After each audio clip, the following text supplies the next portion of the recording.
విషయానికి వస్తే 9వ తారీఖు ఈ నెల 9వ తారీఖుని మన సత్యసాయి జిల్లా ఎస్పీ గారికి వచ్చినటువంటి ఇంటెలిజెన్స్ సమాచారం ఆధారంగా ఈ దాసరి శ్రీనివాస నాయుడు అలాగే ఈ గంగాధర్ నాయుడు అనే ఇద్దరు వ్యక్తులు నేర చరిత్ర కలిగిన ఇద్దరు వ్యక్తులు కూడా కనపడటం లేదు అనే సమాచారం వచ్చింది సార్కి.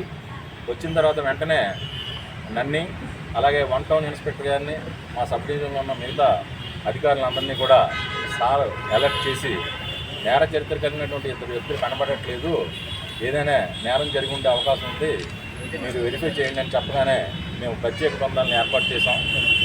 ఆ భాగంగా తనిఖీల్లో మన ధర్మవరం చెందినటువంటి చెరువులో 2వ మరువు వద్ద ఒక గుర్తు తెలియని మృతదేహం ఉన్నట్టు గుర్తించిన తర్వాత వెరిఫై చేయగా ఆ వ్యక్తి యొక్క మృతదేహం దాసరి శ్రీనివాసుకు చెందిందిగా గుర్తించడం జరిగింది.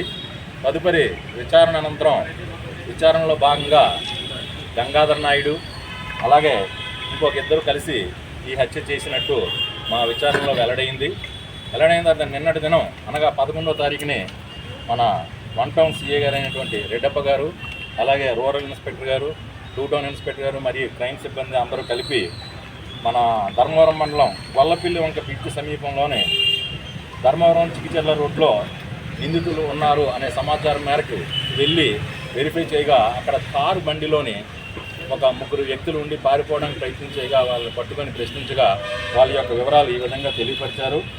ఒకటి దాసరి ఇది గంగాధర్ నాయుడు, అలాగే ఇంకొక గంగాధర్ ఎరుకల గంగాధరు, అరిగల చరణ్ అనే వారుగా తెలియపరిచారు. ఇందులో ఈ గడిపూడి గంగాధర్ నాయుడు ధర్మవరం నియోజకవర్గ యూత్ ప్రెసిడెంట్గా పనిచేస్తున్నారు, వైసీపీ పార్టీ యూత్ అసోసియేషన్ ప్రెసిడెంట్గా పనిచేస్తున్నారు. అలాగే మృతుడైనటువంటి దాసరి శ్రీనివాస్ కూడా వైసీపీ పార్టీకి చెందినవారే. వీళ్ళిద్దరూ గతంలో మంచి స్నేహితులు. అంతకుముందు 2024 ఎలక్షన్లో కూడా ఎలక్షన్ తర్వాత పోస్ట్ ఎలక్షన్స్లో వీరిద్దరి మీద కూడా కేసులు నమోదయ్యాయి. గత 1 సంవత్సరం క్రితం నుంచి వీరిద్దరి మధ్య వ్యక్తిగత విభేదాలు వచ్చాయి. ఆర్థికపరమైన లావాదేవీల్లో తేడాలు రావడం కారణంగా ఒకరి మీద ఒకరికి అనుమానం వచ్చి ఈ దాసరి శ్రీనివాసులు ఎప్పటికైనా నేను చంపేస్తాడు అనేటువంటి విషయం ఇతనికి రకరకాల మార్గాల ద్వారా తెలుసుకొని గంగాధర్ నాయుడు ఎట్టి పరిస్థితుల్లోని దాసరి శ్రీనివాసులను పెట్టాలనే ఉద్దేశంతో 7వ తారీఖు ఈ వైఎస్ఆర్సీపీ రిలే నిరాహార దీక్షలో వీళ్ళిద్దరూ కూడా పాల్గొన్నారు.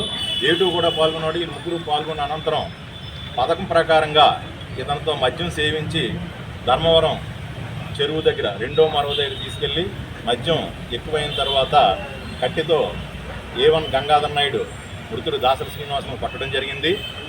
ఇంకా బ్రతికున్నాడనే ఉద్దేశంతో పెద్ద బండరాయిని తీసుకొచ్చి ఆ బండరాయిని కూడా మీరు చూసుంటారు, అది కూడా సీజ్ చేసాం. ఆ బండరాయితో గట్టిగా మోది చనిపోయాడని నిర్ధారణకు వచ్చిన తర్వాత వీళ్ళు ఇతన్ని కనపడకూడదు, ఈ నేరాన్ని దాచిపెట్టాలనే ఉద్దేశంతో మృతుడిని ధర్మవరం చెరువులో పడేయడం జరిగింది. ఇందులోనే వాళ్ళు ఉపయోగించినటువంటి హత్యకు ఉపయోగించినటువంటి రాయి, అలాగే ఈ కారు వాహనాన్ని, A2కు సంబంధించినటువంటి పల్సర్ వెహికల్ని, సెల్ ఫోన్లు A1, A2, A3కి సంబంధించిన సెల్ ఫోన్లు కూడా సీజ్ చేయడం జరిగింది. అలాగే ఇందులో నేను చెప్పవలసింది ఏంటంటే చాలా కేసులు గతంలో ఉన్నాయి. దగ్గర 18 కేసులు ఇతని మీద నమోదున్నాయి. ఇతని మీద రౌడీ షీట్ కూడా ఉంది. ఇతని మీద పీడీ యాక్ట్ కూడా ప్రపోజల్స్ పెట్టి పీడీ యాక్ట్ అతని మీద పెడతాం. అలాగే A2 మీద కూడా ధర్మవరం రూరల్ పోలీస్ స్టేషన్లో ఒక హత్య కేసు ఉంది. మీకు ఇందులో చెప్పవలసింది ఏంటంటే ఇలాగా చట్టాన్ని చేతిలోకి తీసుకొని హత్యలు చేసేటువంటి వారి మీద కఠినంగా ప్రవర్తిస్తారు పోలీసులు. మేము ఈ పీడీ యాక్ట్లో కూడా పెడతాం. ఇప్పటికీ 8 మంది మీద పీడీ యాక్ట్లు జిల్లాలో పెట్టడం జరిగింది. అలాగే ఈ హత్యకు ఇలాంటి నేరస్తులకి సహకారం అందించిన, ఆశ్రయం కల్పించిన బంధువుల మీద, స్నేహితుల మీద కూడా చట్టపరమైన చర్యలు తీసుకుంటామని తెలియపరుస్తున్నాం.